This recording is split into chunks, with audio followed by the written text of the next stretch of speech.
All right, let's get it. I'm going to start things off with a theme song. And then...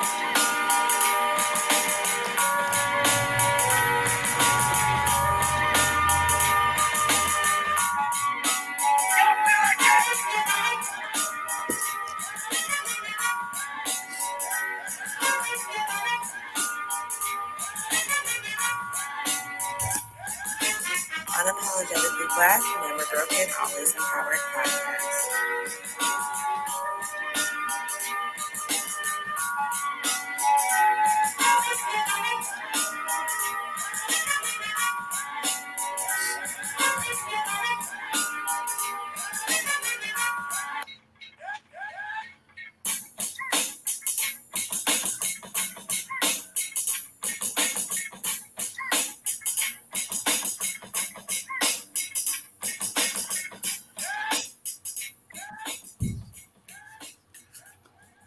All right, ladies and gentlemen, welcome to, I want to say episode 26 of Unapologetically Black, Always Empowered, Never Broken, Always Empowered podcast.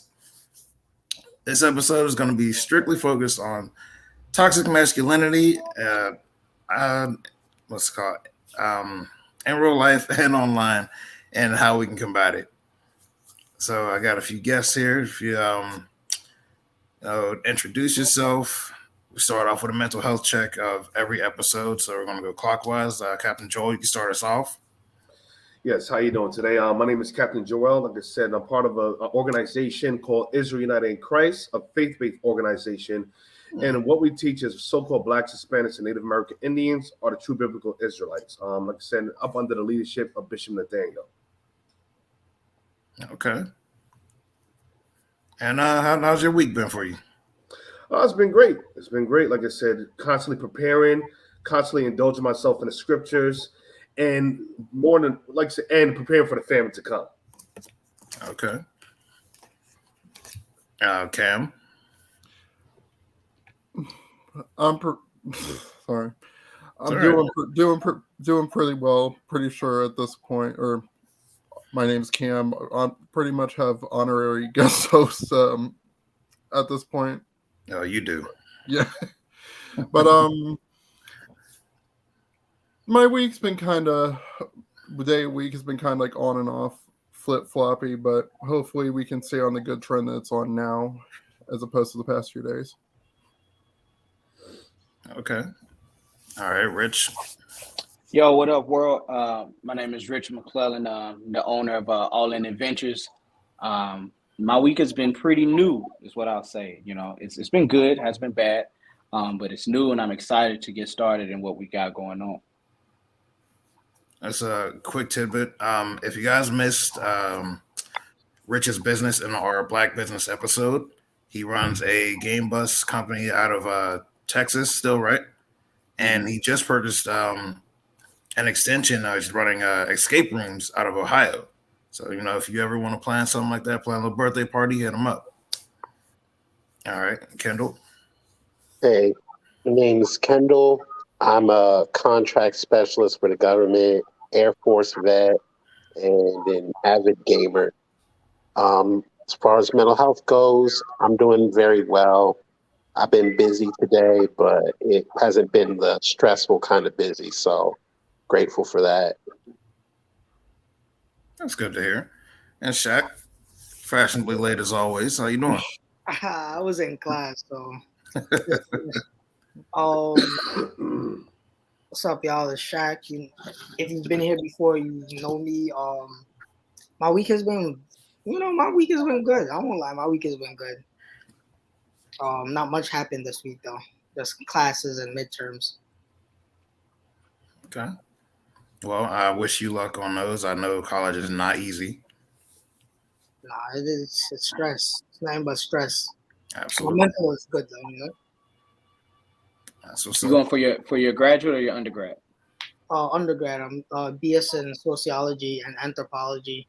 Then I'm gonna do my master's in psych. Okay. Oh man, that's good, man. Good luck on that one, man. Yeah, man, respect. We need more. We definitely need more representation in those fields. So I'm just there for the. Never mind. You're there for the money, you can say. That's not what I At was least he's honest about it. That's not what I was gonna say. It fits along the line of today's topic, toxic masculinity. Heard that. Mm. All right, and to close things out for me, my week has not been very good.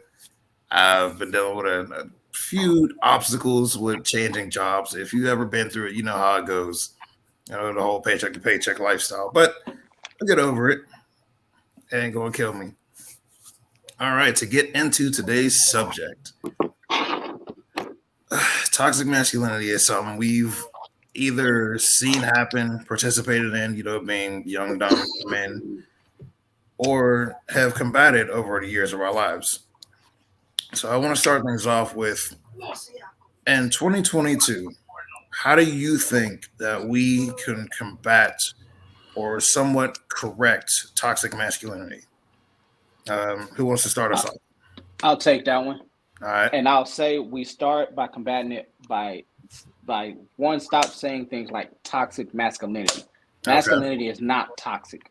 You know what I'm saying? There are men who do things that they shouldn't do, and there are people who do things that they shouldn't do.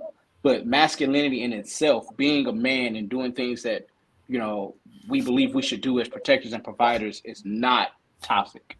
So to me, that's the number one way to combat it. But anybody else want to chime in? All right, I'll jump in. I say the first thing we need to do is silence the bad stigmas of masculinity. Like there are still men, handling responsibilities, taking care of their significant others, working hard, all that. But media likes to show men, like being jerks or sleeping around, things like that. Like we got to silence that and put more focus on the positive. Okay. Now, before anybody continues, to expand upon Rich's point, toxic masculinity isn't inherently saying that masculinity is toxic. It's simply acknowledging how we've been taught as young men to repress the majority of ourselves as humans, like emotionally and everything like that. Those are the versions of, I say, stereotypical masculinity we've been taught that's toxic. That's what they're really talking about, not masculinity in general. Okay. If I may chime in. Absolutely.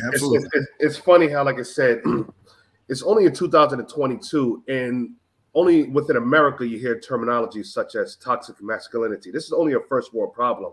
When you go to third world countries such as the islands, you go to Middle East, those areas, there's no such thing as toxic masculinity. The reason why toxic masculinity exists is because of the feminist movement. Is that it's a terminology that branches off from feminism. And the reason why I'm saying that, because in the 60s and prior to the 60s, you have women understood their place and a man understood their place, meaning the man knew his role as a provider, the protector of the household, and women knew their roles to be traditional.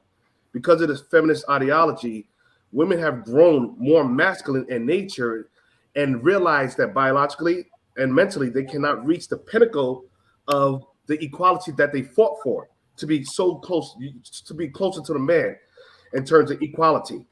So since they can't reach that pinnacle, they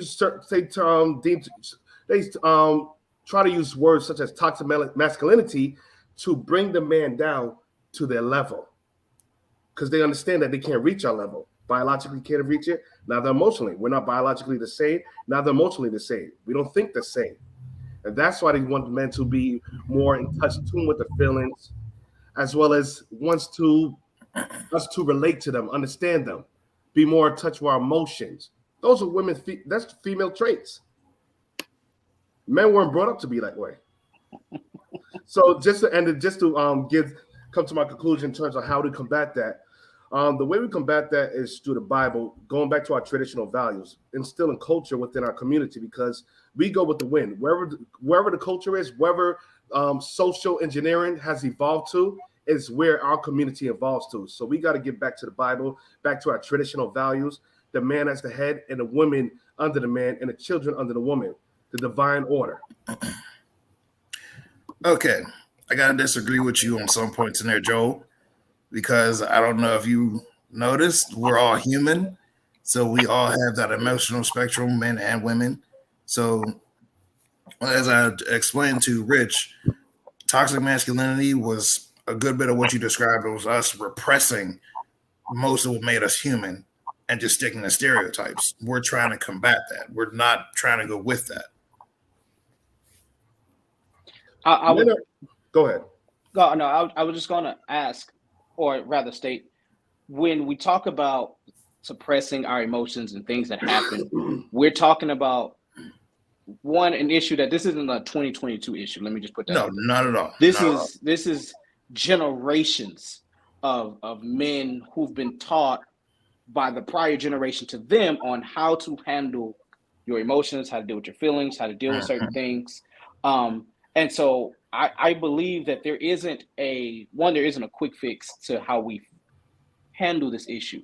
Now, I do believe that in certain areas, through the way that I was raised and then through my military background, that there's certain areas where I don't have time for emotions. You know what I'm saying? I got time for actions. I got time to I got to do what I need to do right now, and I'll deal with the emotions on the back end, But that systematic problem creates suppression. And then, well, if I can suppress it for now, well, then later on, when I got something else to do, like I don't have to worry about it now. I can just worry about it later. And then I keep worrying about it later. And I worry about it later and later and later until eventually that suppression pops on its own. But I think that's because of the position that we put ourselves in, because of the responsibilities that we inherently want to, take on. So, when I come home from work, of course my wife wants to know about my day. She wants to know how I'm feeling and stuff like that. But to me, my children don't necessarily, like, when it comes to doing my job, like, they don't care how I feel about it. They just want to know, can I do the job? Like, period. You know what I'm saying? And even some jobs are like that. They don't care about how you feel about it. Can you do the job? Yes or no? So I believe over time, we've learned, we've kind of converted ourselves into these like robots that we've just been able to just kind of function and just do things. And it's going to be hard to kind of rewind that, because the generation before us, my dad didn't teach me, hey, this is what you do when you get angry. But that's not his fault, because his dad didn't teach him, this is what you do when you get angry, and so on and so forth. So it makes it hard for me to teach my son, or I have to learn through trial and error to teach my son, this is what you do when you're angry, and so on and so forth, or or whatever emotion that you might have. Yeah, and it's just like mental health. It's just always been an issue, but it's just now starting to be more comfortably talked about primarily. Yeah. Go ahead, Shaq. Yeah, go ahead, Shaq. First, Cam, that was a great point that you just brought up. But I want to double back to what Joel was saying. I like how you articulated yourself. That was very although I disagreed with you, I could see your point and stuff like that. But toxic masculinity began in the 1980s. It was coined by Shepard Bliss. He was a white psychologist, and he was trying to fix what he believed was issues with men, and bring it was a movement for mental health for men because it was neglected. But I understand your point. I understood what you were saying. Personally, I want to start off with what you said, Cam, about mental health. Mm-hmm. Yeah, as somebody that's within that field, mental health has been something that people have been talking about for a long time now, but it hasn't hit the forefront until recently, where we got social media. We got that's primarily what I was making reference to. Yeah, like, well, we got the platforms and stuff like that, and I agree with you, Joel, on the point of a man's role and a woman knowing their role and stuff like that. But now we don't live in that age where women have to, they don't have to live off of us, because back then, women they didn't really have any options when it came to education and stuff like that. But now they got more freedom, and they're seeing, they're moving up in the world in the, how do I say this without sounding like without getting canceled? They're moving up in the work environment. So now they're seeing how it's like to be a man at work. Shift And, you know, paradigms. yeah, Now, you know about. my question is, has that benefited our culture, our nation, or has that been more detrimental? Women and moving up in the workforce, being CEOs, entrepreneurs, has that positively affected the Black household, our families, our nation? Was that negative? I would say Has it positively affected? honestly, One second, I one would say it second. depends Let me on. just finish my point real quick. Okay. Has that positively affected the marriage rates, or has the marriage rates gone down? Has it positively affected? Has it lowered the divorce rate, or has the divorce rate gone down? Has it positively affected the birth rate, or has that gone down with women moving up in the workforce? I would say what do you have statistically that states that because the woman has moved up in the workforce, divorce rates also went up? You know what I'm saying? Like it because a woman moved up in the workforce that has nothing to do with the divorce rates. That has nothing to do with childbirth or anything. Not her moving up in the workforce. It does. That is an accumulation of tons of things, not just a woman moving up in the workforce and becoming the CEO. As far as who it benefits, it depends on who you ask. If you're asking the single mom who turned her life around and became a CEO for her family, like that affected us. So yeah, it greatly benefited us. But I mean, Right. it depends on who you're asking and what generation you're talking to. Are you talking to the generation of moms who had no choice in the 80s because their husbands were locked up due to drugs? Are you talking to the 90s whose dads just chose to leave and not come back? Like, who are you? Like, is it her fault that he chose to do that? Is it her? You know what I'm saying? Like, And then before you start, Joel, statistics they don't speak on happy or unhappy marriages. It's just marriages in general. So that divorce rate might have increased when women started to be able to work more often, when they realized the marriages they were in were bullshit and they didn't need to do this to be there. Well, women, statistically speaking, if you look at the 60s and below, they says that was the time period of traditional women. Now with the modern age women, like I said, or I'll say chasing a bag, you look at the birth rate, or you look at the marriage rate. The marriage rate I'll say in the 60s and prior to the 60s was high, to the point where the marriage rate and the divorce rate is extremely high now. To the point that 80% of women or children are born out of wedlock. 1 in 4 women were married today, and you see the divorce, and I'll say the abortion rate has gone up since the 1970s, even to now, to the point where 73 million children were aborted since the 1970s and upwards, when the introduction of the feminist movement. So we're talking about women being happy and not being happy within a position as a wife, a guider of the house, and fitting her traditional role as a woman of God. The divorce rate has gone up, the marriage rate has gone down, and abortion rate has gone up. So none of this. I would argue that the only reason why in the 1940s, 50s, and 60s why the divorce rate is so high is because economically, families depended on one another to combine each other. That's how you survived economically. Nowadays, even with the right, of women's rights going up, the women's rights of 1956, which allowed women to move into different work fields. When you talk about the progression of women over their career and what they're allowed to do, now they no longer have to worry about combining with somebody based off of economics. They can now get with someone because of how, if they love them or, whatever, that you mutually benefit from each other. That's why I would believe that marriage rates and divorce rates are just as high. Because they divorce you because they don't have to stay with you, because They don't depend on you financially, because she can go get her own, because she has the accessibility to go and do other things that women in the 1960s and 50s were not allowed to do. If women in the 1950s were allowed to leave their abusive husband and find a job that paid them enough to sustain, a small percentage people we're talking about abusive they husbands. would have. But we're looking at in terms of as an entirety, we're looking at community as a whole. The marriage rate is extremely low within the Black community. And like I said, majority of men are born in single-parented households. I'll say 80% of the Black households are led by females, 80%. And 1 in 4 women were married. And why is that? Why is less women marrying today than they were marrying in the 60s and prior to that? because of the men are required to keep the traditional roles, and the woman has adopted this new age social engineer mental, or I'll say masculine mentality that you could get the bad rather than abandoning her duties as a woman. If I may read the scripture, because like I said, Israel United in Christ, we do present our facts based upon the Bible, because society has the power to shape and shift our way of thinking, our mentality. 5 years from now, our conversation is going to be completely different, based upon what the media is portraying, the news stations, the radio stations, whatever the agenda of the dominant ruling society is, what we're going to go with. If I may read 1 Timothy chapter 5, verse 14. I will therefore that the younger woman marry, bear children, guide the house, give none occasion to the adversary to speak reproachfully.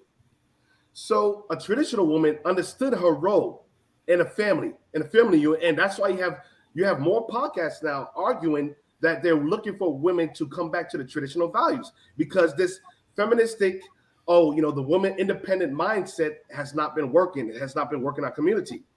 If you look at every culture, every nation of people follow traditional values, and every culture and every nation of people marriage rate is much higher than a black culture. First world countries issues. All right, let's correct one term. Traditional in that time period really was the polite way of saying circumstantial. It wasn't that they understood their role. They didn't really have a lot of options outside of that role. So that was where they were stuck. Once they started to expand their options as time went on, the so-called traditional woman honestly never left. They were just able to explore their options. If that's the case, because I was raised by a single woman who was a how many business. other of our men been raised by a single woman because of this? No, not because of this. I was raised by a single woman who was a business owner. She worked very hard, worked 2-3 jobs at times, raised many kids by herself. But that's our story.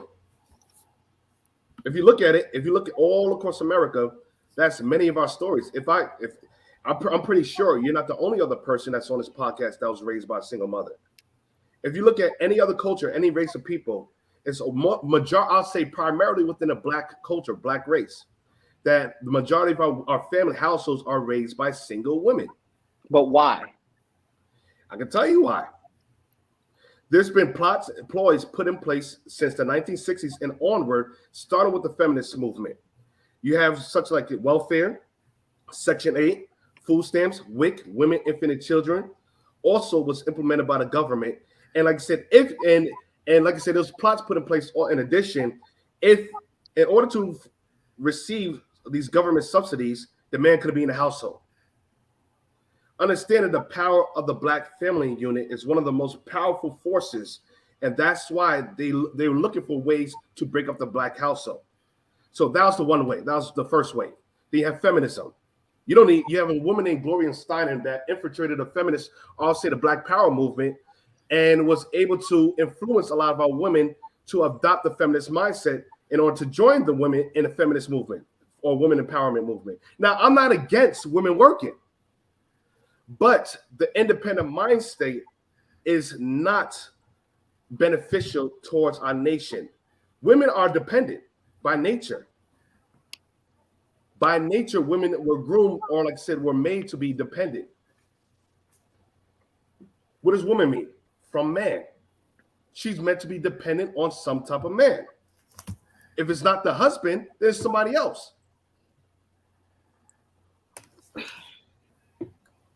I don't know, because there's so much of that I just, for some reason, I inherently disagree with. Like something you're just logical. that I just disagree with. But it depends on what we're talking about. When you say traditional woman, what tradition are we talking about? What generation of woman are we talking about? The 60s, the 50s, the 20s, the 1800s? What the woman was like in the 1700s? Like, what tradition are we talking about? Because along those lines, all of those women have changed. So what tradition are we talking about? 2000, 1990? Like, what is your normal tradition? Because if we're going off of today's generation, then we have to judge them based off of what the tradition is for today's generation, and it's not the same.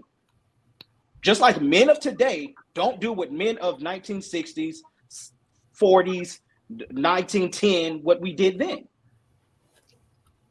So, like, what generation are we basing this conversation off of?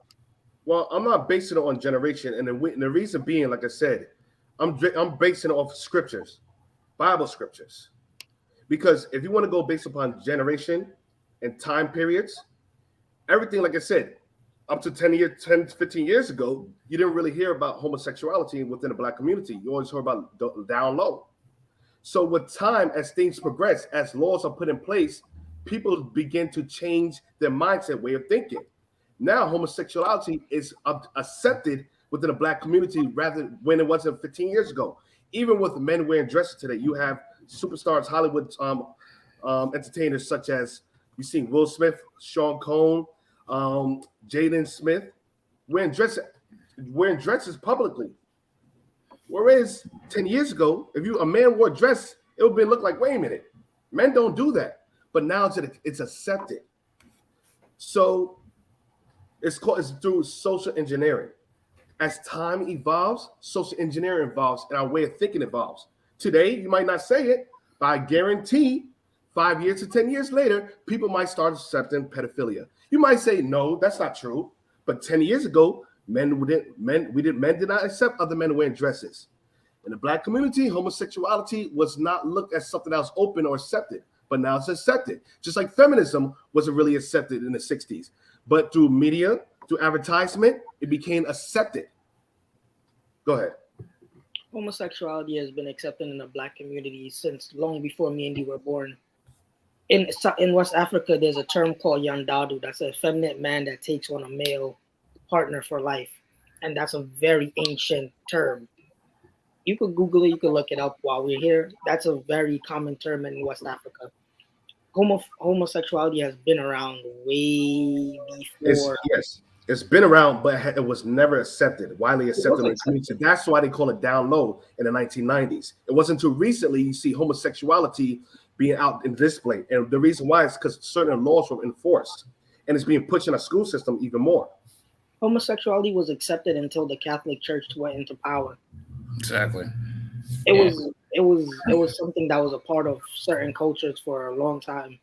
There's literally cultures in Africa that before we were even born who raised effeminate men, who raised men to be genderless and other forms of non-gendered folks.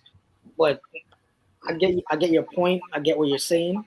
Pedophilia has also been accepted, widely accepted, for a long time.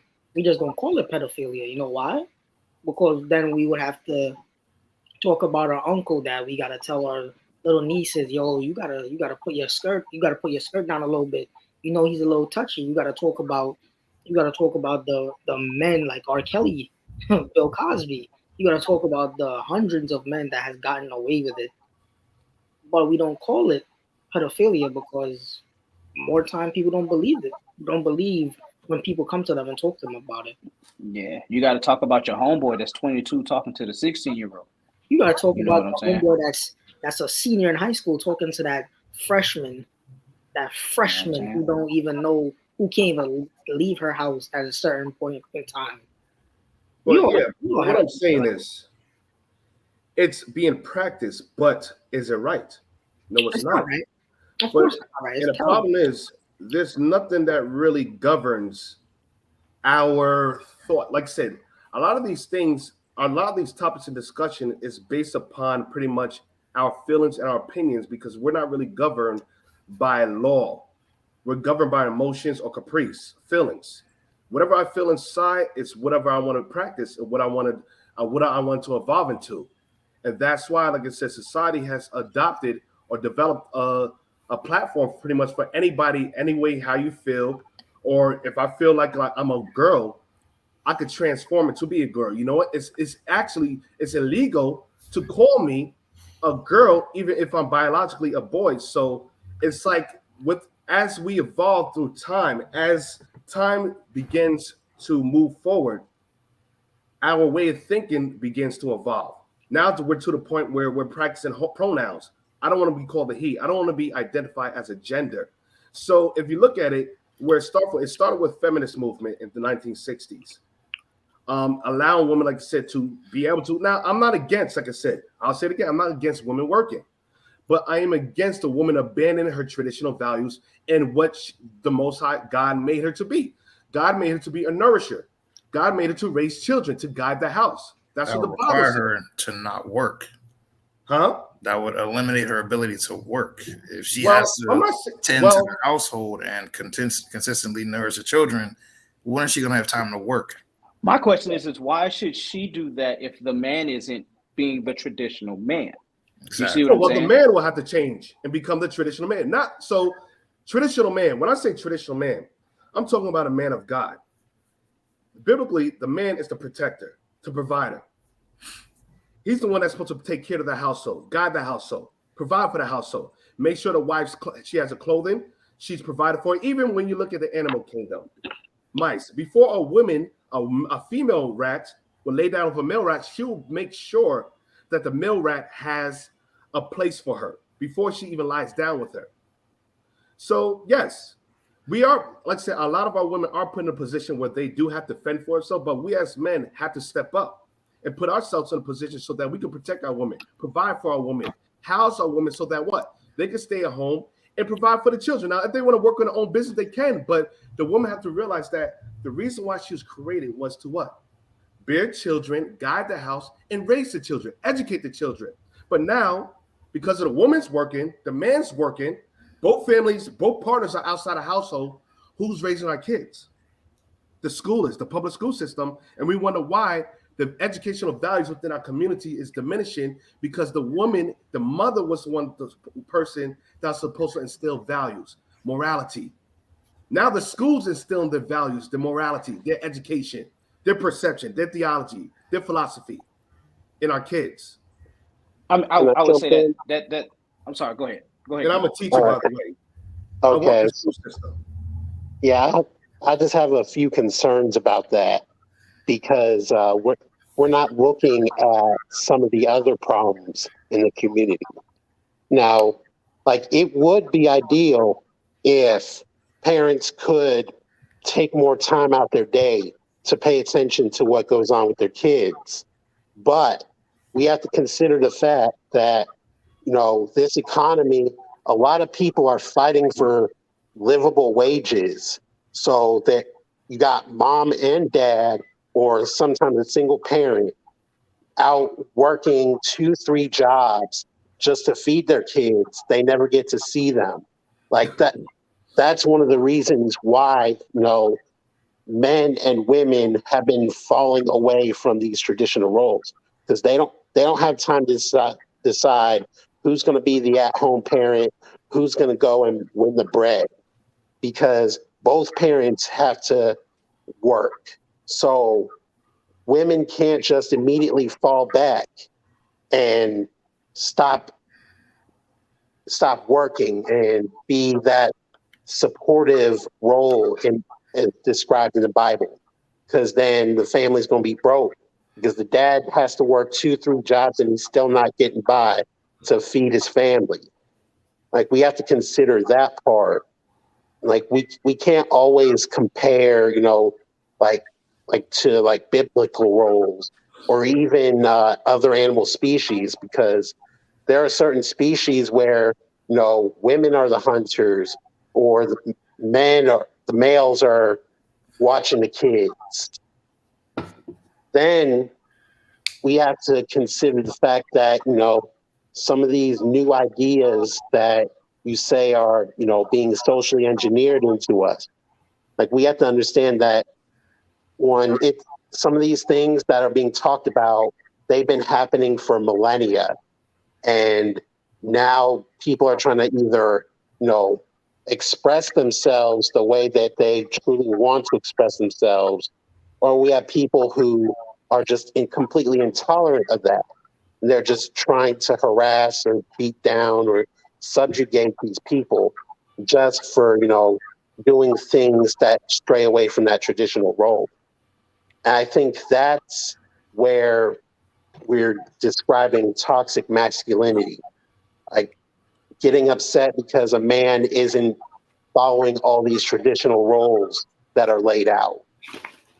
We have to understand that, we're all different. Like, all of us are men. We all have different perspectives on life. Some of us are more in touch with our emotions, our creative sides. And back in the day, that would be considered too woman-like. But now we have a chance to say, you know what? It's okay for a man to have feelings and express them, talk them out. It's okay for men to like things that were originally called a woman's interest. Like that's stuff that we need to discuss, because it's wrong to just put labels on everybody. I would say, and when I say this, brother, I really don't mean to be disrespectful or be rude to you, brother Joel, but are we, when you talk about biblical responsibilities, that would only apply to those who believe in what you believe in biblically. So since the nation can't run off of a certain religion and the way that they structure laws and the way society is currently based, not how it should be. There's a lot of stuff that I wish was, and then how it could be. I base my thoughts off of how it is currently, and currently right now, the problems that we have, or I don't want to say problems because they're not problems, but the issues that we face as men is that we want that traditional woman without being the traditional man, and vice versa. Mm-hmm. Women want the traditional man and not be the traditional woman. But the issue is what tradition are we basing this off of? Because if you ask certain women of the 1950s, they hated their husbands. They only lived there because he made money. Do you know that? They didn't speak to him. Statistically, yes, I know this. I know of women. Point. Plenty what's of women. What's the evidence? What are you getting this information from? So any evidence that I bring up are personal, actual experiences.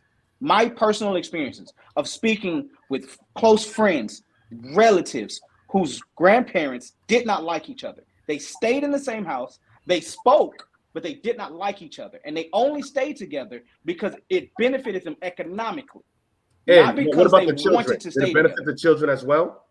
It financially benefited them. It didn't emotionally benefit the children. No, emotionally it didn't, because parents. they'll tell you, they might not have seen their dad beat their mom. They've never seen that. But we're talking about extremes. And that's like the color purple almost way of thinking that, the black families, the father, the male figure and the female figure in the 1960s and prior to that, when women didn't have, the independency or the freedom that women have today, were all emotionally abused, physically abused. They couldn't do anything. They were all unhappy. That's the picture that's painted throughout the media. But you're basing it off of one or two people. Now, in order to make an assumption such as that, you have to base it on statistics. I mean, a wide range of people in order to make a statement such as that. But statistics are not biblical. So I want to make sure that if we're going to use statistics and what governments have said, this is what's happened. Statistics are not biblical. So statistically, the divorce rate in America is only 50%. Statistically. What about the black community? That's included in statistics. That's included in the entire statistics. Like, are we talking all of America, or do you want only black people in America? Like you're asking for examples, and then you're saying no, I don't want specific parts of that. Oh, but no, the show is called Unapologetically Black. So correct. I think they were talking on the black people. Yes. Okay. I mean that so I'm statistically speaking in terms of black people. Right? I thought this is the platform. So that's why I'm speaking in terms that audience. And that also applies to black people. Not every couple from back then or so you're saying women are more happy now. Happy together. They were there because of circumstance. So does women being more happy now equate to them being single or married? So we encourage women to be independent, be a CEO, business owner, and not unmarried, or should we promote them? Now, I'm not against CEOs or like I said, a women being entrepreneurs, but if you're gonna chase that route, our women have to keep in mind, because biologically, a woman clocks are different. The biological clock, in terms of having children, tends to diminish as they get older in age. But our woman has been conditioned because of, like I said, this independent or get the bag type of mindset that, you know, in your 20s, go to college, you know, 18 to 20, and the 23, go to college, get a degree, 2 to 3 degrees, come out, start your business, be an entrepreneur. And by the time they're 30, 40 years old, they're, like I said, the value on the market tends to diminish. And a lot of these women, by the time they decide to get married, they've been with many different men. Either, like I said, they have children out of wedlock, they're unmarried, and men particularly don't want them at an older age. That here's what I would tell my daughter. I would tell her, baby, as you're growing up, I want you to be able to focus on the person that you are, whoever that person is. Focus and reach that person first. Because if you don't know who you are, you can't help anybody else, period. If you don't love you for you, you cannot help anybody else, and you're no good to no one else. So whoever that person is, figure out who that person is, become that person. And then whatever comes to you, if it'll naturally gravitate towards you. So the man that wants you because of you. Right? She can establish herself economically. She won't need him financially. She wants a man because of everything else, because of the protection that he can give her, because of the emotional connection that he gives her, because of the feeling that she gets when she's with him. Not because, well, the Bible says I got to be pregnant, barefoot, have 8 kids, and listen to whatever he says. Not saying that. He's not saying, just saying that he's providing an exaggerated. I'm not saying that's what you're definitely saying. Not saying that. I'm not saying that's what you're saying. I'm just giving an example, right? But we don't want that example could be misinterpreted as something that the Bible's saying when the Bible doesn't actually say that. Now, Proverbs 31 talks about a woman having an entrepreneurship type of mindset. Now, I'm not talking, like I said before, I'm not against our women working. I'm not against our women being business owners because my wife works from home. And look, guess what? She raises her children. She raises our children, and she homeschools them. Correction. You said she works from home. Yes. Yes, but guess what? We set it up. The statistics of everybody else. Yes, but you know, the way before I got into the marriage, when we went to the proving, this is why we have to sit back and, like I said, and work on ourselves individually before we go into something so serious as marriage. And we have to start talking about marriage more so in the community and the man's role as well as the woman's role before we get there. So when we do get married, like I said, we have all this worked out. Okay, if we decide to get married, who's going to take care of the children? Because Black people as a whole, we do things backwards. We have children without marriage. And that's why 80% of children are born out of wedlock. And that's statistically fact. You can't argue it. You can go into the website right now and find out. So, go ahead. I'll wait until you're done, but Go ahead. Yeah, I'd like to add. Yeah, could it be, something else other than, like traditional roles? Like we do have a problem with, today's societal culture. Mm-hmm. It's encouraging, reckless sexual behavior, Yes. sleeping around without condoms or protection, things like that. That contributes to a lot of it. Yes. We have fathers telling their sons, if you don't lose your virginity when you're in high school, you're not going to feel like a man.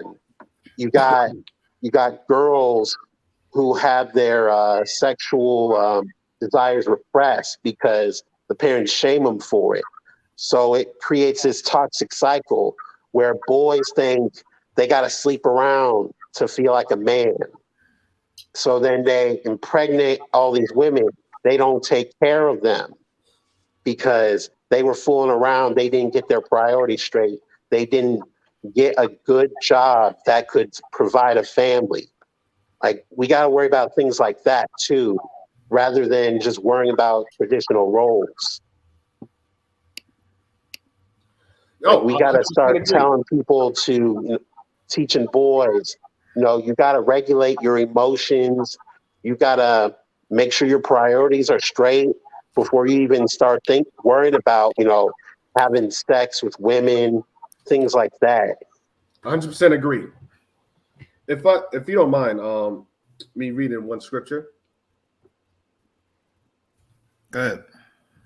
This is 1 Kings chapter 2, verse 2. I go the way of all the earth. Be thou strong, therefore, and show thyself a man. So this is King David talking to Solomon, his son. Now, King David was a black man from the tribe of Judah. If he was alive today, he'll be considered African American, as well as King Solomon. These were black men, according to the Bible. Now it says, I go thy way of all the earth. Be thou strong, therefore, and show thyself a man. Now, today, like I said, we talk about toxic masculinity based upon our definition or societal definition. Because you said from one of the brothers, I forgot who made the statement that word toxic masculinity was coined in 1980 by some German or some Caucasian man. Correct me if I'm wrong, please. Yes. Yeah, his name was Shepard Bliss. He was an American. Okay, American man. So a lot of these terms that we're discussing is based upon people that enslaved us and ruled over us and instilled their morality as well as theology within us. Even like in terms of the conversation that we have is based upon what was instilled in our community by them.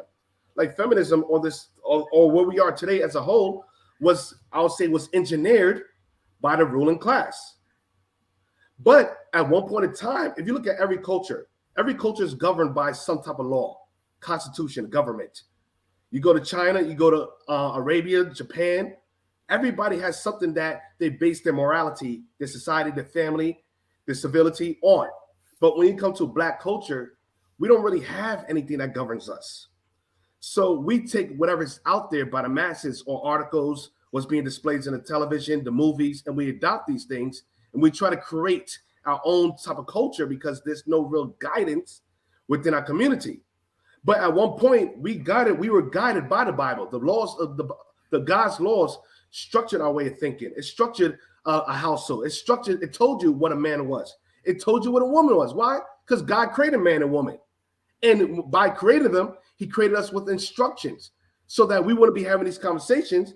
And because we strayed away from the instructions of how a man is supposed to be and how a woman's supposed to be, we're having this conversation. Now, let me read the next verse, then I'll let you guys speak. Before you read that verse, yes. Wouldn't what you're teaching right now, not teaching, wouldn't what you're promoting right now be in the same with you saying that preaching our oppressors theologies? No, absolutely not. The Bible has nothing to do with Christianity or religion. And that's the mistake within society.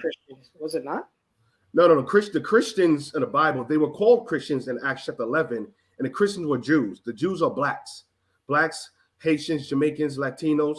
And that's why, like I said, this information that is not being taught. When you read Revelation chapter 1, verse 14, Jesus Christ was a black man. You guys should know that, right? Yes, Jesus with skin of brass, hair of wool. Yeah, hair of wool. I would say, I'm not saying that I don't believe that, but I would say this only applies to people who do believe that. No, but those that do not believe that, theologically speaking, if you go to Russia, if you go to anywhere in Europe, they show black images of the prophets, and I got books that shows that, and that's just Bible facts. The only issue is we've been discontinued, and we've been so far removed from our culture, our true culture, and slavery. They re-identifies, reclassifies. That's why you're called African American. You're called West Indian. We were classified as these titles or nationalities. We were given that our culture. But what you're promoting right now isn't our true culture. It is the true culture. We are the Israelites according to the Bible. The problem is those are but were they not the minorities of Africa? In ancient Africa, we had the structure. We had the same structure. The holy man, the holy mother, and the holy son. We had that structure, but we also had that structure outside of the Bible. Because remember, Egypt. We had Egypt. Egypt had that same structure. Egypt had that Holy Trinity structure with Horus. The Trinity has nothing to do with the Bible. The Trinity is paganism. I'm not talking about the. I'm not speaking about the Bible per se. I'm using the example that you're using, the logic that you're using. when you said that we're straying away from our original Roots. spiritualities and stuff. Mhm. But what you're pushing is also not our original spiritualities. We And how had do you all know? because the Jews were a minority in Africa. The Jews lived in Africa. You know, Israel is in Northeast Africa. Yes, I know that. It's in the Horn of Africa. Yeah, I know that. So the Jews was not so much, like I said, we inhabited much of West Coast Africa, West Africa, where you have the Ghanaians, you have Yeah, the and the Igbos, the Nigerians Yorubas, and the Hosa. Yes, I know. Mhm. And the the and Igbos. the earliest sites of Jews were in West Africa. Yes, I know that. Mhm. But And they was taking out ships to America. The Bible documents that.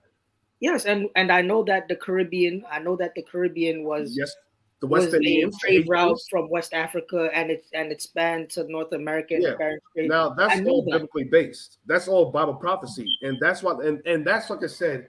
And I don't speak when I speak in terms of the Bible. The Bible has nothing to do with religion. Religion that we adopted in America, it's all. Think about it. Everything that we know about religion has been taught to us in slavery. Name one Yeah, religion I that we know that. practice that wasn't taught to us. I know that. I know that. And that's what I was saying. What I am saying. I'm not disagreeing with you. I'm not disagreeing with you. Mhm. What I'm saying is the logic that you're applying to toxic masculinity and terms like that is the same logic that can be applied to your teachings, because that was not the only teaching in Africa that practiced that structure. You had the pagan religions that practice that structure, like in Egypt, like in Nubia, like in Sudan, Mhm. even in ancient Mali, they had that structure. Yeah, The because holy Israelites altar. lived there. But we don't want to veer too far off from the topic. Yeah, I'm about to say let's Yeah, not go we too kind far of off, going fellas. somewhere We're gonna else. Yeah, I yeah, want end to up get changing the I'm whole not conversation. flying to the topic. So let's get back on point. I know yeah. it's a My lot. bad, my bad. So you know, Well, that's all right. It's all right. I what I know. was basically saying, Yeah. is, although what you're saying is not wrong about the structure and stuff like that, toxic masculinity isn't a term that, yes, it was coined by Shepherd Mhm. Bliss, but that ideology has been around long before he was alive. He did research and brought it into light in American culture during the civil rights movements of the 80s, because we know the civil rights movements didn't stop in the 60s. They spanned from the 1890s all the way until current day. But what I'm talking about is the fact that even though it is coined by our oppressors or pushed by our oppressors, what he was speaking about and what he focused on was our oppressors themselves that push that toxic masculinity. We still have that behavior that we still have to address within our community that falls within that role of toxic masculinity. And it has been there since. I never heard men really talk about toxic masculinity. More so women. Yeah, because I we have will agree with that. And women, I hear women really try to suppress that masculine nature that's naturally embedded within men.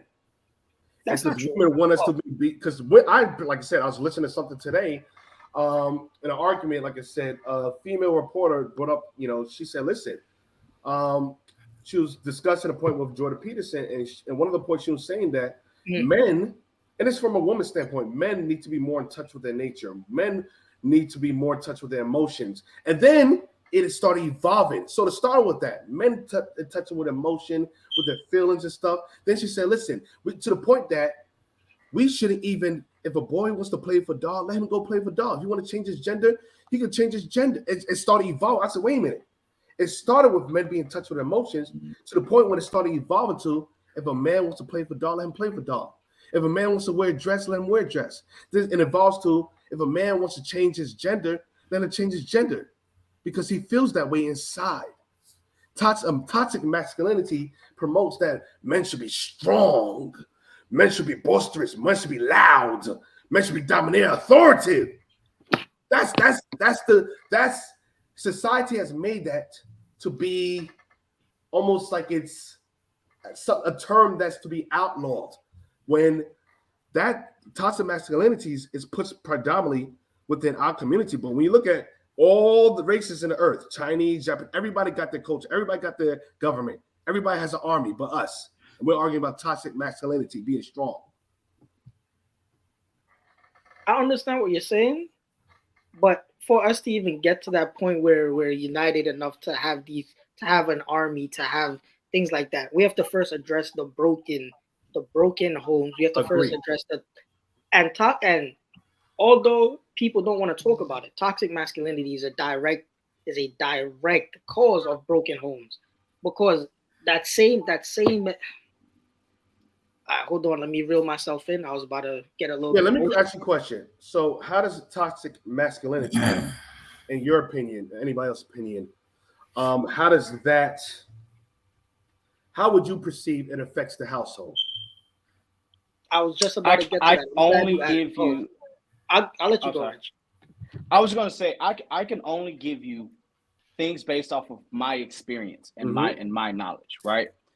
In my house, there's no such thing as toxic masculinity. In my house, I teach my children. I have 2 boys and a girl. I teach them to be able to express how they feel about certain things, right? And then I teach them that even when speaking about how you feel, there's still a certain level of respect that everyone gives each other. Just because I'm your dad doesn't mean I get to disrespect you as much as I want. You see what I'm saying? And the same thing. Same thing with my wife.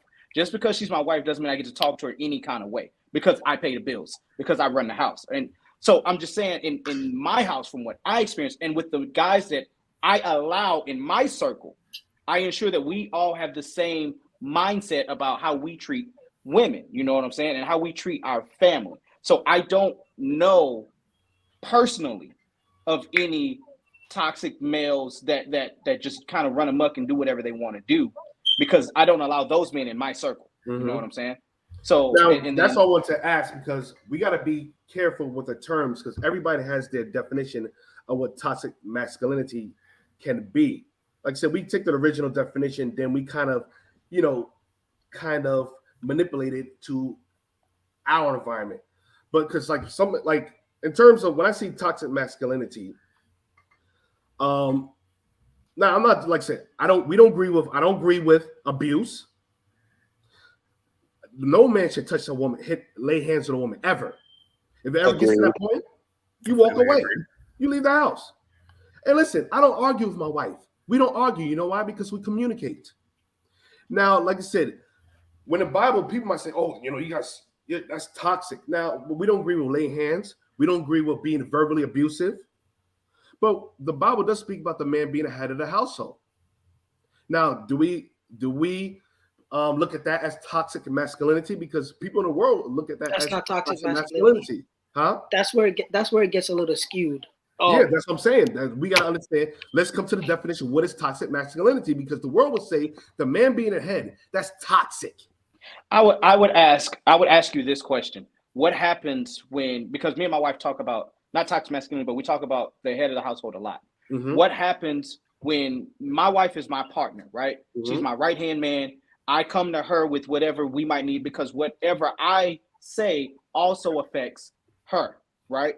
If I choose to just go out and blow all the money that we got, it affects her too. Of course. So I look at her more as my partner. What happens when you come to a topic or where you two can't agree, right? Where she feels strongly on this end, you feel strongly on this end. Well, if you say, well, you know what? I'm the head of the house. It's ultimately my decision. Don't you think that kind of just poo-poos on the fact that she even has an input altogether? Because you're just going to say I'm the head of the household and just do whatever you want anyway. Let me ask you a question. Who's in the military? Me. Who's in the military? 10 years in the Marine Corps. I was. Me. Okay. I did 7.5. Okay, 7.5. Now, you've been in the military. Say that again, sir? So I was raised by some retired vets. Yeah, I spent 10 years in the Marine Corps. Okay, in the Marine Corps. What was your position, if you don't mind me asking? I was a sergeant. I was a chief cook for thing, and I was training NCO for the squadron. Okay, and who was your head command? I had a lieutenant colonel. Okay, lieutenant colonel. Now, did he give the orders? Yes. Now, were you able to argue against those orders, or if you weren't in agreement with your head of lieutenant command, Did you just walk away? Was that accepted if you disagreed and did your own thing within the army? I wouldn't call it, if I disagreed with something, I was able to voice my opinion. So you told them. Everybody in the army is able to voice their opinion. I believe because No, because that's when you start pulling hairs. Because I can't speak for what one singular person may do while they're in the military. I'm asking towards the army. I don't want to believe. I want to know exactly what happened. That's what I'm telling. That's what I'm trying to state you. There is no black and white. This, you know what I'm saying? All of these are gray areas. So you can say, hey, go do this. And depending on if it's legal or illegal, then I'll tell you, hey, I believe there's a better way of doing this. Now, ultimately, if you want to get to your point, ultimately at the end of the day, it will be, well, if he says, no, go do this, then okay, I'll go do that. Because if I don't do that, then I'll get in trouble. Okay. Right? Yes. But what happens if what he said do, then turns around and messes up and puts you at greater risk for something else? Now, you see what I'm saying? Do leaders make mistakes? Yes, of course. Absolutely. Okay, that's a part of growth as a leader. Now, in terms of, like I said, this is 1 Corinthians 11, verse 3, just to show you the order, the divine order, and how this. Before you go to the scripture, can I add to this piece? Yes. Go ahead, sir. Okay, so I was in the Air Force. Mm-hmm. I was a contract specialist, and basically, it was my job to spend everybody's tax money to get stuff for the base. Yes, so sir. What's interesting about my position is, even though I was lower ranking, if I was holding a warrant, I would be the ultimate decider of how this contract gets written. And my signature makes it law. So you could have a lieutenant colonel or above come to my desk and yell at me about, I'm the lieutenant colonel. This is what I want. This is how you're going to do it. Me being the contract specialist with a warrant makes me a contract officer. I can say, no, this is the law. This is what needs to be done. So this creates a moment where we need to sit down, renegotiate everything, and talk about, what it is we're going to buy. So I think that would better model like modern day relationship between a husband and wife, because the husband can say, look, I'm the man of the house. This is what I want to do. And then the wife can say, no, you know what? No, because you're going to mess up my life. You're going to mess up the kid's life. And it causes, husband and wife sit down, talk these things out. Now, what we need to understand is that, men who think just because they're the man in the house, they can't just use their aggression to control everything. Do we all agree on that? So there's a question in the comments, and I want you to answer this. It was saying, obviously, in military ranking, there's no partnership, right? Military ranking, we aren't, unless you're talking to somebody of the same rank, there's no partnership. In marriage, don't you believe that it should be a partnership, or do you believe that it should be I'm ahead of you and then you're under me? Well, like I said, I use the military example just to show the structure. Now, in marriage, but a military example that you gave is a structure that can't be argued. No, now, I think you guys I'm are going to show you misunderstanding that. point. And like I said, and I'm showing you that in terms of there's going to be certain decisions that the commander or the lieutenant that's going to make that you might not agree with. Yes, it might, like I said, there might be an error, but guess what? You follow him because you understand that's your head. Now, I'm not saying that there's not going to be issues in the household in terms of, at the end of the day, like I said, the man that's ahead of the household might say, you know what? We're not going to go with that. We're going to go with this. And then something might go wrong. So would your answer to be, is a marriage is a partnership? Your answer would be, no, it's not a partnership. It is a partnership, but at the end of the day, the man gets the final say. And I'm going to say this. Because it's a structure.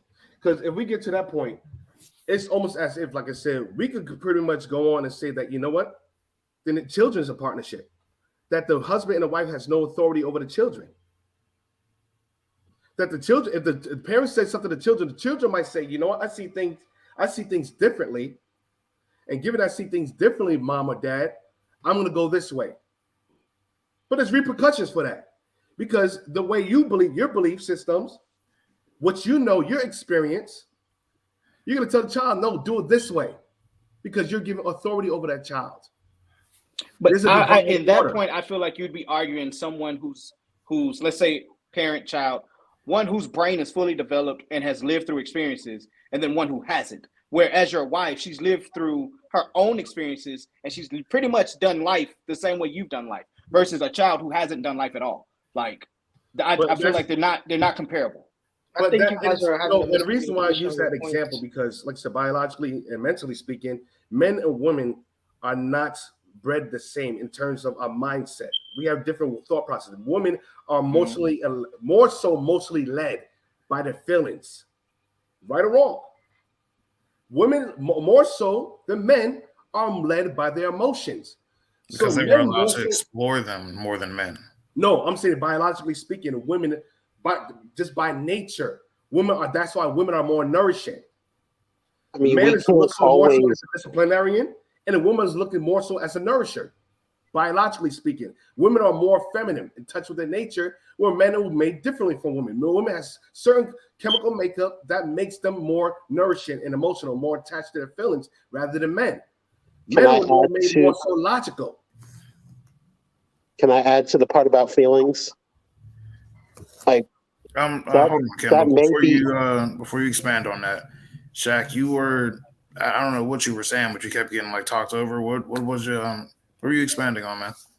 The miscommunication that you guys are having. I think you guys are misunderstanding Joel's point. What Joel is saying is, yes, a marriage is a partnership, but in his belief, he's basically saying that the man leads, right? And when he's talking about leading, he's not talking about just ignoring your wife, because I know for a fact Joel doesn't ignore his wife. No. I know for a fact he takes what she says into consideration while making decisions, and they sit down together and make decisions together.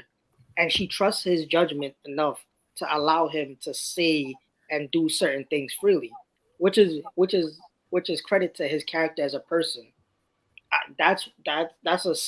What you guys are arguing is separate. And Joel, the child's relationship and the partner's relationship, a child and a parent's relationship is two different things than a partner. But I get the point that you're making with that. And I think the point is lost in the way that you're saying it, because they're not really understand. Me and Joel have similar aligning views when it comes to marriage. We have differential views when it comes to social and society and theologies. So I understand what he's saying to an extent, and I can show where you guys are misinterpreting his point. He's saying that although I am the man and I'm in charge of my household and I'm protecting my family, I will take my wife's advice and I will listen to my wife, because she also has an equal footing in this relationship and in this marriage, and she is the one that is in charge of raising my children to be better. She's in charge of educating my children, in charge of the household. So he does take his wife's opinion into consideration, no? But my question, I'm not saying that you don't, but where does that leave her and her feelings, as far as if you make the wrong decision, right? And the way that it ends up is she was right. Where now she's left to deal with the ramifications of whatever decision you made, while also having to deal with the fact that she might not feel as heard because she's saying what should happen and you chose to go a different route. And that's where he comes in and apologizes to her and takes her advice. Okay, but what if I wanted him to say that. Oh, because it'll help expand how masculine toxicity isn't really there if you're a decent human and a decent man, and so he can explain like, yeah, I would just do this with my wife and do that, blah blah blah. Yeah, so on had and he so not forth. gone with the He military agreed with me example, when his he point would have agreed with been me when I far said that. easier to understand, and it would have been misconstrued. Yeah, his military point was good. There's order He in the just military. yeah, that's Just like there's Yes, order basically in what the he's and marriage. trying I to get explain that the point, order. but there's order that can't be argued in the military. That's But where the argument came in. at the end of the day, there's order. But at the end of the day, the husband is the head. Yes, he could take his wife, like I said, opinions or like her say so to consideration. But if he doesn't see it at the time, if he decides not to go with him, that's his decision. Now the wife, unless as long as it's not illegal, you're not gonna lose the house. Now I'm not talking about the husband has a gambling problem. He's doing drugs or something like that. I'm talking about a man that has his head on his shoulders. Right. A man, you know what I'm saying? I'm talking about that type of man. A man that has his mind right. A man that's We're arguing the same point, just a different side of the coin. Yeah. Now, like for example, the Bible has a divine order. The man, the woman, as well as the children. The man is the final authority. Now, I'm not saying that the man and the wife can't communicate with each other and he hears her out. That's happened in the scriptures many times with Abraham and Sarah. Sarah said to Ishmael, cast him out, but he should not be in an inheritance with my son. Abraham didn't listen to her. And guess what? The Most High said, yo, listen to your wife. She made a good point. But at the end of the day, Sarah didn't argue back with him. God had to intervene.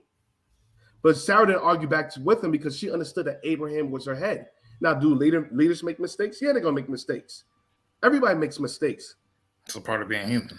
Exactly. But the wife has to be on the same page as the husband. And like that was cause even more conflict. If it's, like I said, if it's not illegal or it's not something that's turned that you're going to lose your house, the husband has to have a good mind on his head. I'm not talking about a dummy. Because yes, some people that's simple. That she should have chose the right spouse in that case. She should have proved the man better than that. If she's not going to trust in his leadership. But if the woman decided that, this is the man that I want to be with, this one I'm going to trust to lead me, then allow him to lead. Yes, voice your opinions and how you think that like things should go. But if he decides not to go with it, it shouldn't be an argument or a deal breaker. Trust his leadership. If he makes a mistake, let him realize the mistake. That's a part of being a leader. Go ahead. I have a question for you, Joel. Yes. And I think this will clear the air and bring us back to a certain point in the conversation where we got lost at. What is your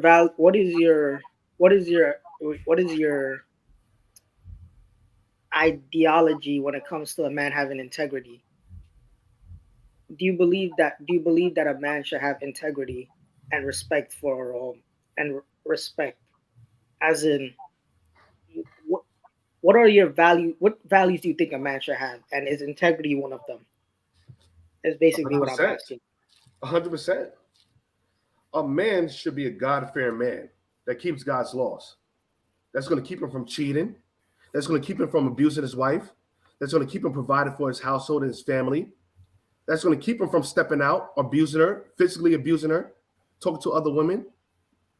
A God is to be brought up in God's principles, God's laws. That's what's integrity, is morality. I mean, he should just want to do that off rip if he wants that woman. But that's not natural in our society, though. No, it's natural. It's completely natural. And but the majority of our men are not doing it. and that's on where them. toxic masculinity comes in. And and your answer, because I understand your arguments and I understand how they align with your beliefs. Mhm. I knew your answer would be that, and I was waiting for you to finish your answer so that we could go back, because at that distinction that you just made between a man with integrity, a man who loves his wife, who wants to work with his wife, who wants to do everything to make his marriage work and love his wife, that's where it cuts off, because there are men that have been in that position as head of the household that have pushed the ideals that, yo, it's okay if you go fuck a couple bitches, bro. Who He has cares? no integrity. He has nothing governing him. And that's what falls into what we talk about when we say toxic masculinity. A man with no integrity, a man with nothing governing him, a man that could have his wife at home and talk about a big game, but would still cheat on his wife because he lacks that self-control, the lack of self-control, the lack of integrity. And that's what we coined the term toxic masculinity to describe. A man that's not emotionally intelligent, a man that, again, no integrity. That's the biggest point of what toxic masculinity talks about. That's your definition. That's not society's definition. That's the definition. Society's I get what you're saying. Society's See, definition. that's your definition. The way you phrased it, that's an intelligent way to forming it. But that's unfortunately that's not how society defines it. The definition that you refer to, I understand, but the definite, like what I said was the general definition, but I changed it around to fit how I feel about it. Hey, remember I said that earlier that I know. we all. That's why Well, when we having this conversation, are we having? But he makes up society. He's Huh? a part of society. He makes up society. He's a part of it. No. Yes, We all he make makes up up it. society. So our personal opinions, our personal beliefs is what makes and molds society. Yeah, Does it but not? the society's the one that made the word toxic masculinity, and that's how they're going about it. Now, you can't take because your term and definition of what toxic masculinity is not what the world is. Now, when he explains it like that, I understand what he's talking about in terms of a man of integrity, not going to cheat and stuff like that. With the way the world explains it, that these certain characteristics that men displays naturally have is too masculine, it's too authoritative. They need to lower the guards. They need to bring it down a little bit. Thank you for bringing me back to what I was trying to say earlier. Masculinity in its when feminists talk about masculinity and they talk about toxic masculinity, and when I say a feminist, and let's say when I speak about a feminist, I'm not talking about a misandrist, a woman that just hates men or has a. That's the majority of feminists, misandrists. Feminists are misandrists today. It's not the same feminism back when the women just wanted equal opportunity to be able to have, work. That's not the same feminism. Yeah, I'm talking about. Let's. I can't even say that because the majority of the conversation. can I jump in real quick? Yes, sir. Yes. Yeah, jump in, Kendall. Okay, I want to address the part where we talk about how we feel about these things, because this is one of the points that I was trying to make. So if we're all feeling like 3, 4, 5 different types of ways about this conversation, why would we shut down somebody else for feeling the way they feel? Like, that's the thing about toxic masculinity that needs to be addressed among men. Like, just because I feel one way, I should not have somebody telling me that I'm not acting like a man, because I am one.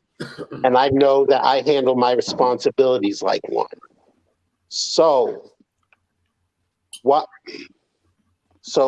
if society is saying that toxic masculinity is a way to stop men from behaving like men and handling responsibilities, being heads of households, things like that, like, shouldn't we be discussing, what problems a man has in his life that's preventing him from getting to that standard? So I would say, if somebody was to do that, so like I would ask them, what is a man? You know what I'm saying? So if you ask different people, everyone's going to give you a different answer as to what they believe a man is and what a man should do. You know what I'm saying? And even other men argue different views as to what a man should be and what a man should do. So like at that point, Kendall, give me your definition as to what being a man is. I believe that a man is someone who can handle their responsibilities, take care of their significant other, their children, if they choose to have any. They work. They are a productive member of their society. They have goals in mind. that they focus on, and they don't let things like, promiscuity or, drug abuse or crime, things that would deteriorate a society. They know how to avoid those types of things. They know how to protect their households. They know how to either fix their things in their house, or they make the money to get it fixed by somebody. And things like on the emotional level, like men should know how to regulate their emotions, whether it's by just taking a day to chill and sort things out in their mind, or going to therapy to talk about what's stressing them out. Like, one thing about toxic masculinity is men who go to therapy, they get shamed for it. Like, we need to stop doing that to men. Like, if you're out with your boys and they're telling you, oh, you're feeling that type of way and you're going to therapy about it, like, are you a man? Those are not your boys. They need to be dropped. You got to find some different friends to keep you on track. Or things like, I'm expressing my emotions to my woman, and people shame you for that. No, because if you share your emotions with your woman, she's going to stop respecting you. She's going to treat you like you're less than a man. Like, we should stop saying that stuff too, because that's not entirely true. Maybe there are women who think that way, but that's because they watch toxic men in their life say that kind of stuff. So they think that's how a man is supposed to be. Like, those are the issues that we got to address. What DeAndre, because you haven't said much. What is a man to you? What is a man?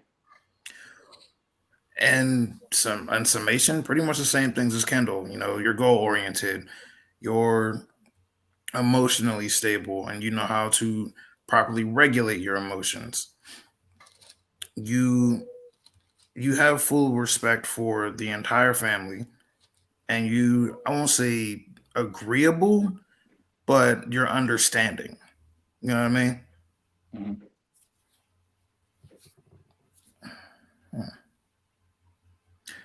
Yeah, I don't really have much to expand on outside of that, to be honest with you. Okay.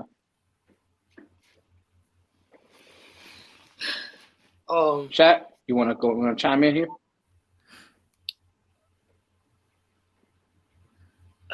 A man, my definition of a man is very. First thing first, a man is supposed to have integrity. A man is supposed to have respect, self-discipline. That's something that I lack in certain aspects of my life. A man is supposed to have. They're supposed to have a goal in life. They're supposed to have a understanding of their role to play within, not just in a relationship, but in a friendship. A role they have, their role to play in society. It's a lot, but if you guys listen to Jordan Peterson or a couple of speakers that fall in that line, the biggest thing that a man is supposed to have, that I believe, is integrity. That once you have integrity, everything starts to fall from there. And everything in your life starts to fall from there. And brother, go ahead.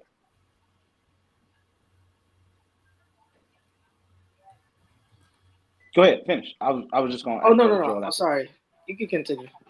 No, I was just going to ask Brother Joel his definition.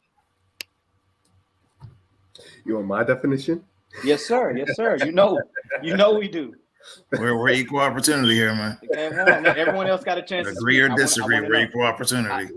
I just left you for last because I knew you was gonna have a pretty thick definition. No, me and Joel have the same simple. definition. I know. Is very simple. I'm a very simple person. I don't like to go too deep into things.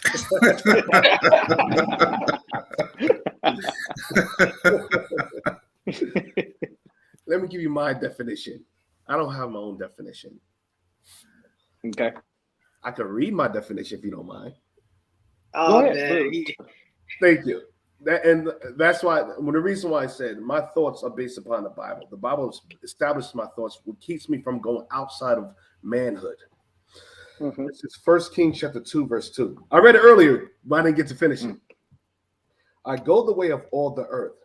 Be thou strong, therefore, and show thyself a man, and keep the charge of the Lord, to walk in his ways, to keep his statutes and his commandments, and his judgments and his testimonies, as is written in the law of Moses, that thou mayest prosper in all that thou doest, whithersoever thou turnest thyself.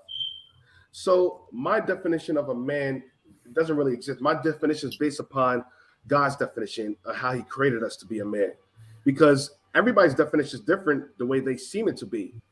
But wouldn't you think the creator that created a man knows how a man should be, how she should walk, how she should think, his position in role in society, his community, his household, to his wife, as well as to his children? So going to, like I said, so I can't see because of the one of the comments.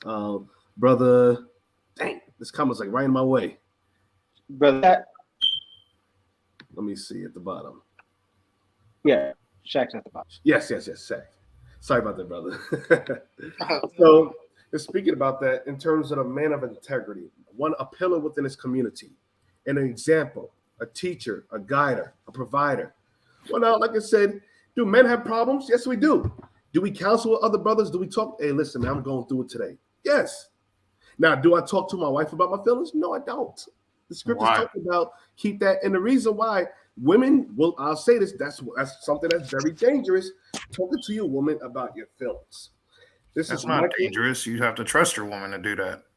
I'm telling you, you got to trust your woman, but women tend to bring things back up in the conversation. Oh, hell. They will do that. Come on, brothers. Let's act like women don't do that stuff. That means you don't trust her. No, you could trust your woman, but women.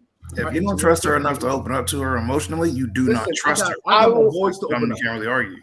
I'll talk to my wife, but certain things the Bible tells you not to reveal to your wife because they can. I'm not saying that they will. Listen, everybody could get the devil on them. You could trust anybody. Just like Job's wife got the devil on them, her. Just like Judas got the devil on him. Anybody could get the devil on them. So this is what the Bible says about that. Micah 7, verse, I'll say 5. Trust ye not in a friend. Put ye not confidence in a guide. Keep the doors of thy mouth from her that lieth in thy bosom. There's certain things you just don't share with your wife because they can. I'm not saying that they will. They can take that and use it against you. I'm just saying that. I will say this much. I express myself to my wife. Now, the lack of emotion that I may show isn't because of my wife. I will say that much. It is because of the environment in which I grew up in, the career in which I pursued in the Marine Corps, and then now coming back out. So I will say that my emotional background has been established based off of that. However, I do believe that there's a certain level of emotion that I must give my wife because it helps keep her connected to me. So I allow myself to be vulnerable to her, but I do, in a sense, I do keep certain things, or I word certain things a certain way. I won't say that I keep things from her, but I'll word things in a certain way because then what I don't want questioned is if I'm in the right mindset to do certain things, right? Because, sometimes people can tweak what you say if you don't say it in a certain way, right? So I want to make sure that I say it in a certain way that she understands how I'm feeling, but she's not left like, okay, he can still get the job done. Like he's not like gone way off there, off his rocker somewhere, So I believe that there's a good middle ground for expressing yourself. Gotta be very and then careful. Still being able to say, all right, hey, look, here's this part over here that, I believe I have to learn how to deal with myself. Not because she won't understand, not because I feel like she's gonna, think that I'm not masculine, but I believe personally that there are certain hardships that I should endure myself. You know what I'm saying? It helps me build character within myself. You know what I'm saying? It helps me become stronger as what I believe a man is. You know what I'm saying? And it helps me be able to deal with certain things without the input of other people. Some women, not all, like to give input when you say certain things. And so now it's like, wait, do I feel like that because how I feel, or I feel like that because this is how it made her feel? Right? So when I say I'm feeling upset because, and we can get intimate into it. If I'm like, okay, hey, look, I didn't make enough this month to pay the light bill, right? And she's like, well, how do you feel about that? Well, I feel disappointed. I feel like I let you down. I feel like I've done this, I've done that, and I failed, right? And now it might make her feel a certain type of way. And so now I'm battling how she feels and how I feel at the same time. So me personally, I choose not to put myself in those situations. So I'm just like, hey, look, I dropped the ball. I'll fix it, you know what I'm saying? And don't worry about it. Next month, we good. I told her that I didn't like it and I felt bad, but I didn't say all those deep, intertwined words. You a smart man. I'll be honest with you, bro. I think we all are about to agree on a point that I'm about to make. You can talk to your woman about how you feel to a certain extent. If you sound like you whining every 24 hours. Watch that line. You want it. If you sound like you're whining, we all know. If you consistently have a problem that you have no solution for and you can't find a solution for, and it keeps gnawing at you, you keep talking about it. Over time, she does look at you. Weak. She does. She does look at you at a certain way. Can I interject? There's a difference between complaining and expressing. No, exactly. And that's express your issues with your partner. That's why I put Brittany's comment up there, because you chose her, or any woman or man, wherever you lie, to be your partner. So you choose each other in marriage to be each other's safe haven, grow with each other, and expand that for your family, whatever you choose. Of course. It sounds good. But you got to be careful. Reality, like I said, reality, some of the things you share. Some things can emotionally affect them too. The reality of it, women are not meant to take our emotional burden and their own emotional burden. We ourselves have to have a strong foundation. The things that you want to, your woman is not supposed to be a therapist. Yeah, no doubt. And that's the limit I'm talking about. That's what I mean. Like that's the border that Rich was expanding on. He said that's that line. That's what I'm cross that line and try to make her to a therapist. You just be able to express to your woman like, hey, this, that, and the third happened. I feel X, Y, Z, and I'm gonna go out and fix it. We all know that line. Yeah. Now, go ahead. So if man is constantly, complaining to his woman about things, but not taking action, maybe it's not so much the woman deciding, he's not really a man. He's not masculine. Maybe the problem is that she's starting to realize that the man that she chose to be with isn't stepping up to the plate.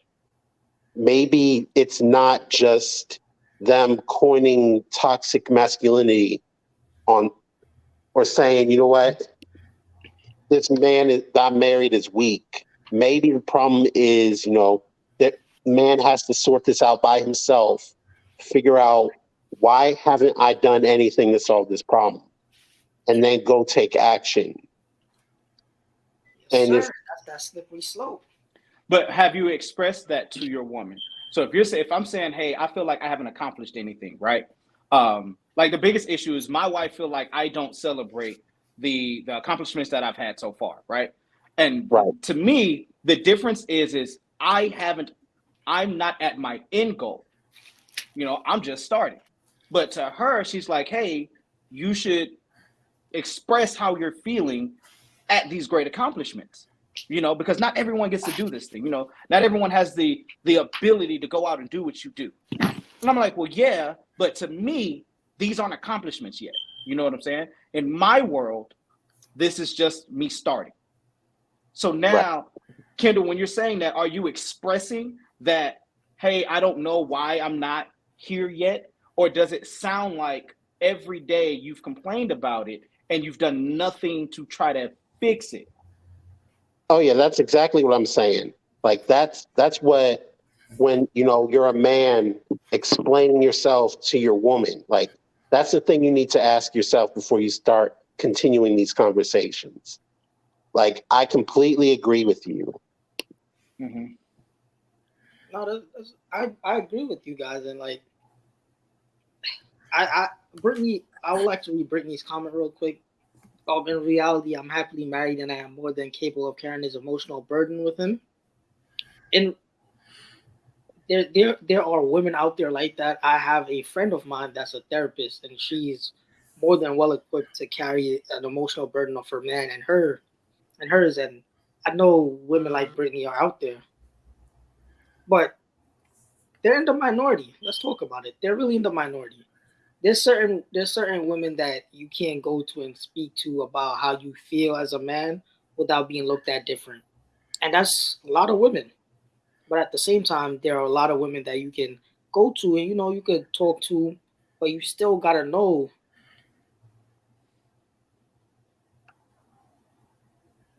There's a difference with emotional intelligence and consistently putting an emotional burden on your wife. Yeah, I want to put out there that none of them are saying to not open up to your woman. We're all saying, yes, we should open up to her and express how we feel. We are saying, though, that there is a thin barrier of certain things that I believe, I'm not going to say we because I don't know everybody's opinion on it, that I believe I should keep and work on myself.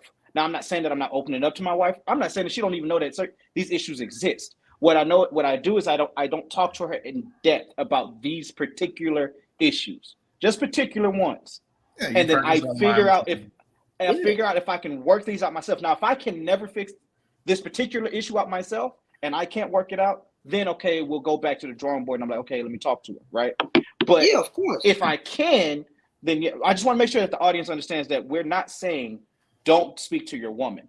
We're saying that there may be certain things that you keep from her. And what we're saying right now, I'll be honest, bro, there's too many literature from even before our time. We could go back to ancient Greece where niggas is like, hey, bro, you can talk to your woman about certain stuff, but hey, bro, if there's certain stuff you gotta keep to yourself. Don't let it pile up and it gnaws at you. You have to have that release at some point. But you have to know. Sorry, I just read something in the comments. Yeah. Or you have to know how and when to speak about how and when to speak about how you feel, especially to your partner, because it does become emotionally overbearing at times. I'm going to expand it to just beyond our partner because we've been talking about our partners for a while. But just as men interacting in the world, right? Using what I know to be the military as an example, I can't showcase my weakness, right? Because then it doesn't. In the military, weakness means that you're not confident, and when you've lost confidence in yourself, those behind you also lose confidence in you. Which means that I can't lead you to go fight this war if I'm not even confident in myself, right? So then you learn to suppress that emotion of something wrong with me and I need to be able to speak about it, right? Or, hey, if I'm constantly going up to my boss saying, hey, I don't think we should do this. I don't think we should do that. Or I don't think we should do this. And to him, he's like, dude, you are always in here complaining about something. You're always nagging or whining without having a solution to something. You know, are you even like, what's the deal? So now we got to sit down and have a conversation, or if I'm even capable of leading. You see what I'm Yep. saying? So that I believe that also happens even in corporate America. They sit down and say, okay, are you even capable of leading anybody? Because you constantly have issues about stuff, you know? So that's why we end up suppressing a lot of things. Because if I show you that I have issues with certain stuff, or if I talk about it, then now you question my ability to do my job.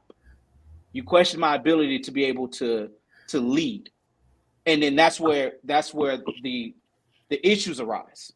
So my question to you guys is, how do you express that to your boss, to, you know, someone in corporate America, that where they don't see you as a liability because you always have an issue with something? I'm very assertive in the way I speak to people, and in a corporate setting, but I'm also respectful, and my character in a corporate, my character speaks for itself. Like, if you know me in person, then you know if you know me in person, then you know my character. When I'm speaking to my boss, example, I had a boss named Brian, annoying as fuck. So, well, Brian wasn't the smartest tool in the shed, but he was my boss, so I showed him that respect. So what I used to do, I used to control the conversations we had, right? So there was a time that there was money missing from my check, and I was like, "Yo, bro, I'm checking my timesheet, and there's certain hours that aren't clocked in that I know I clocked in for. So can you fix that?" And he's like, well, I gotta run back. You don't have to run back the camera. Was I here last Tuesday? Yeah, you were. I saw you. Exactly. Just slot that in. I have to speak at a level that lets him understand that, yo, this is serious, but I'm also respecting your authority as a person. And that's how I speak to people. But I always gauge how I can talk to people. Like, certain people, I can be like, "Yo, what's good, my nigga?" and have a conversation. Certain people, I gotta be like, "Hey, what's good, my good fellow? How are you doing today?" Like, I gauge how I speak to people based on their responses in certain situations. What about you guys? Kendall? All right. I'll say, me personally, I am like very reserved, a huge perfectionist on things.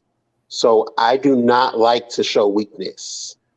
Like, it's to the point where sometimes I swallow all my emotions.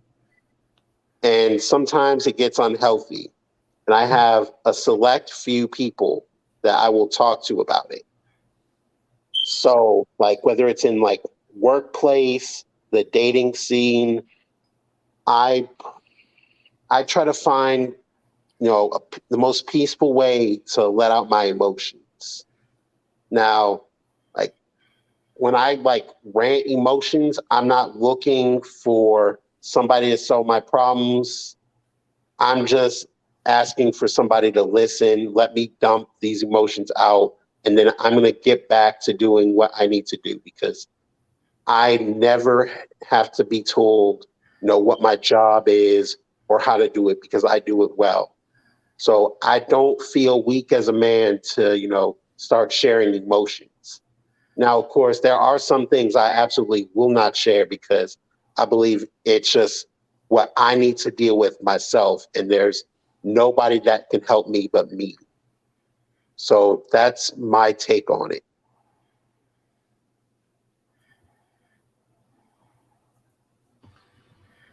So how? Safe space, brother Rich. And like I said, like you guys were saying, there is a thin line. Women, like I said, there's a comment that says, "I'm not an anomaly." Women are begging their men to be emotionally intelligent, to open up so we can connect on a level deeper than the physical or financial. So a lot of that, and like I said, a lot of this is woman characteristic, woman traits, female traits in terms of wanting to connect on a deeper level. You don't really hear men talking about that with the woman. I want you to connect and open up on a deeper level, because women biologically are more shaped that way. More nourishing, more emotionally attached. And the men are shaped towards, strong. Men don't really talk that much. Come on. Women are more chattive or talkative. Men, we don't. I mean, I like chilling. I like being to myself sometimes. I don't like talking all the time, talking on the phone. We don't do that. We don't open up all the time like that. And once in a while, like I said, we have problems. Whatever. We'll talk to our boys. Hey, listen, I'm going through some stuff.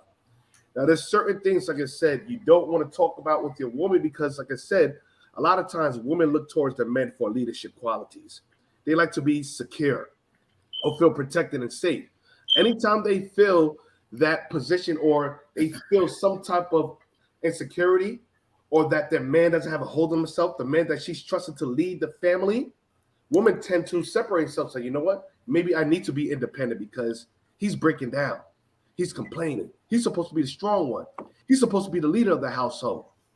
And another thing, sometimes you got to be careful too, because I'm not saying all women, but you do know those women. Anytime they get mad at you, what do they say? That's why that nigga dick small. Come on now. Or she'll share all your secrets. Put all your stuff out there. If they want to get back at you, sometimes, I'm not saying all women. I'm saying what women tend to do, some things that you share, you don't know what woman could catch the devil on them and go off. Yeah, but those type of women are immature. Yeah, but I'm saying anybody could do that. You don't know. You think you know somebody until the devil gets in them. That's why you got to be careful. Yes, you can trust your spouse, you can prove them, but at the end of the day, anybody can get the devil on them. And you say, yo, you're not the person I met. Because there's spirits in people, demons that people battle. You never see somebody until they really get angry. Let me just read this one scripture real quick. I am, like I said, I do base everything off of, like I said, the Bible, because Israel United Christ, we are a faith-based organization. Hold on, let me cut you off there. While I do appreciate you keeping your points very short and concise. We got 14 minutes. Hey, I didn't talk for a long time. You know that. I asked one question, and it's been going on for almost 2 hours. Yes, sir. But continue. Yes, this is one scripture. This is Sirach 25, verse 19. This is why I say you got to be very careful. All wickedness is but little to the wickedness of a woman. Let the portion of a sinner fall upon her. So that's why you got to be careful. Women, like I said, are men wicked? Do they do things? Do they reveal secrets? Yes. But the Bible says all wickedness are but a little wickedness to the wickedness of a woman. So that's why I say you got to be careful of the things you share. Some things you talk to your bros. Some things you could talk to your wife, but there's a thin line. Short and concise. Can I ask a question? Yes, sir. So, Brittany made a comment saying, men do the same, like pick one thing wrong about a woman and blame her for a bunch of things that aren't exactly her fault, and then label her as a bad woman, things like that. Like, should we be talking more about, how men treat women? Like, should we be talking about, telling boys that, just because you get into one disagreement with your woman or she's not loving you the way you want to be loved, that does not mean that she is automatically a bad woman to you. Maybe you're just not supposed to be a couple. Maybe there's something you need to talk things out with your woman about. Like, do you understand where I'm going with this? Go ahead. Yeah, like, it can't always be cut and dry with, relationships.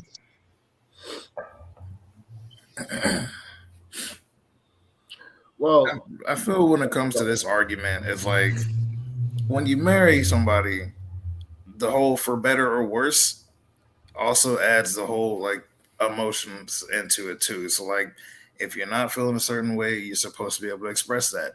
You're supposed to be able to trust each other to be able to keep that within your household and be able to properly manage it. I just read what God says about the characteristics of a man and a woman, and that's what guides my decisions. Because a lot of us could think about something about somebody until you find out that you got a Jada Smith. I'm just saying. somebody that you're emotionally attached to, that you think loved you for all those years, comes and stabs you in the back. You just got to be careful. Protect yourself, brothers. Now, the funny things, for some reason, we've been having this conversation about toxic masculinity. There has to be another conversation about toxic femininity or feminism. Because everything's a one-sided argument. Everything's always put on a man, but the woman got to understand too. They got to play an equal role. Joe, We want to have this conversation. hold on. We do cover both sides. We do have episodes in the future covering all that type of stuff. I know. I said both sides are covered, but right now we're talking about we're gonna bear responsibility on just. Yeah, I know. I'm just messing our with end. men. But I remember real quick. You said that you had that. This is only the first question. Did you have other questions? No, I knew I only needed this one for it to go that long. I just stated I asked that one question, and I knew what was going to transpire from there. Okay. Because obviously it's a hot topic, especially in today's generation. Yeah, and it's such a heavily layered question. It's a heavily layered thing. More. But as we can see, it'll veer off into so many different lanes, right? And so many different branches can come from it to be the cause or even the root of what people trying to be toxic. But I just want everyone to know that masculinity in itself is not toxic. Correct. That's something that a lot of people take it. And males' emotions are also not toxic. Being angry is not toxic. How you behave out of anger may be considered, toxic or the wrong thing to do. But being angry or being upset, disappointed by something is not inherently toxic. And then that's just one thing that I preach to my boys. I understand that we all make up society, and I only control maybe 0.00001% of that. But I'm going to ensure that the boys that I raise, they understand that their emotions can be spoken on, and they're allowed to have them. There's a way to do it, and then there's I don't want to say a limit, but there are certain things that I believe that you should have as a test to yourself. Things that you should have just to yourself, and to be able to endure those things yourself. I agree. Agreed. I agree. We do got to speak to our sons how to deal with those emotions rather than taking out and gang banging and go kill another brother.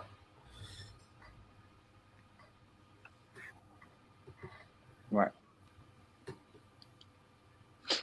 All right. Is there any closing arguments anybody wants to add?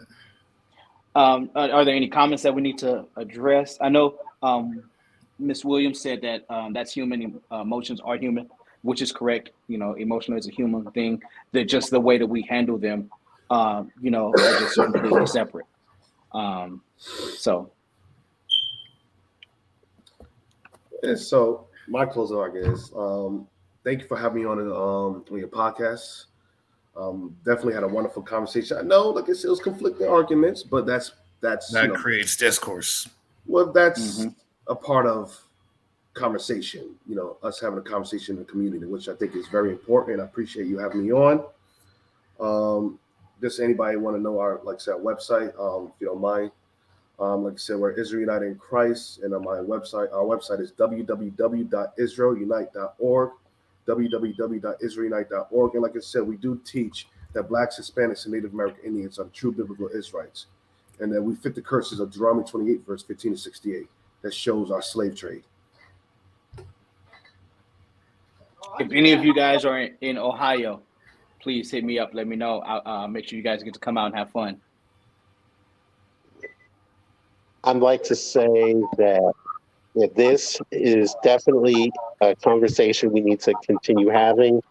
And I feel like this could definitely evolve into a part 2, 3, 4, because there are so many things about being a man that we've only scratched the surface on. I would like to say, and I know she's not here, but if we can let Brittany know, I believe the podcast should happen more than once a week. Let's see, if we can do it twice. That way we can just hit different topics. I believe that this is a platform that a lot of people will want to see. And, a lot of people, they want to see it more than once a week. Sometimes we need our our Friday feel, of a conversation. That's not what Friday feels. We only have it set that way because of how our unified work schedules had worked out. But we'll consider something like that. Maybe we'll have a special week one time a month. We could do that twice. And she's Brittany right. said I you am the busy one. Brittany said you the busy one. Yeah.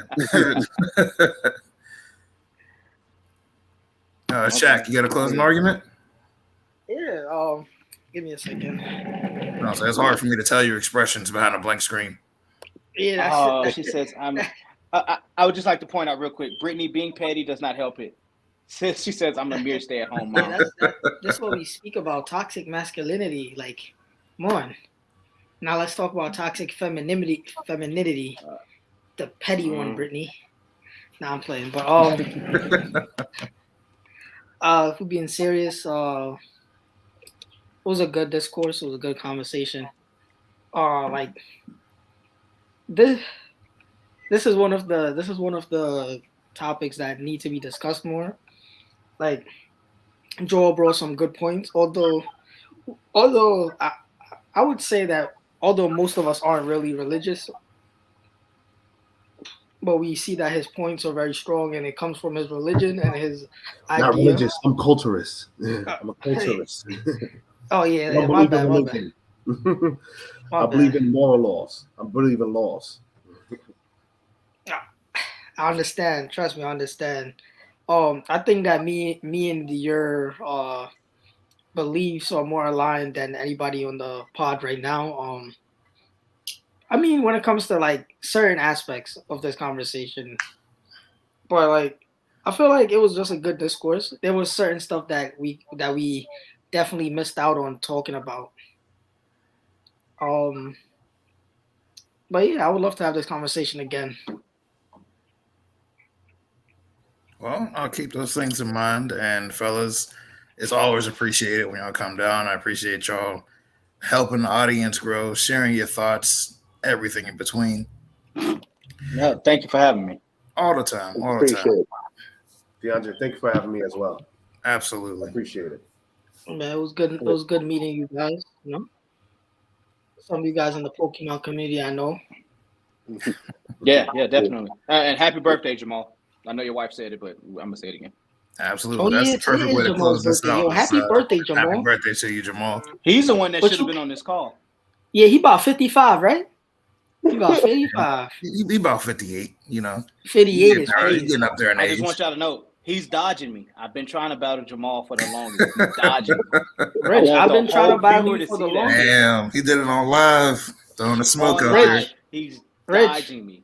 I've been trying to battle you for the longest, bro. I'ma see you. The switch I'ma is right see you. here. The I'ma switch is see right you. here.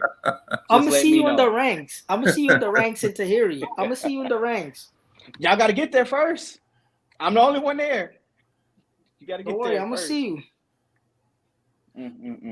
All right, fellas, y'all have a great night. I got to call the missus. All right, All that. right, man. Enjoy your night, If you guys are interested in our next episode, it's going to be protecting Black women and what it looks like. If you want to be a guest, feel free to hit myself up, Brittany, or message the page Unapologetically Black Podcast on Facebook, and let us know. Until Will then, do. Got you. damn it. Love, be safe. Hello. No, what did you say, Joel? Oh no, he was. I don't think he was talking to us.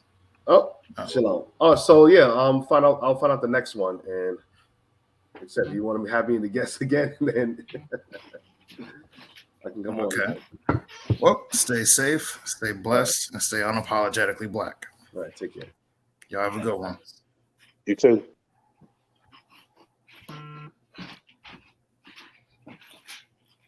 Oh, wait, hold up. I gotta do. There we go.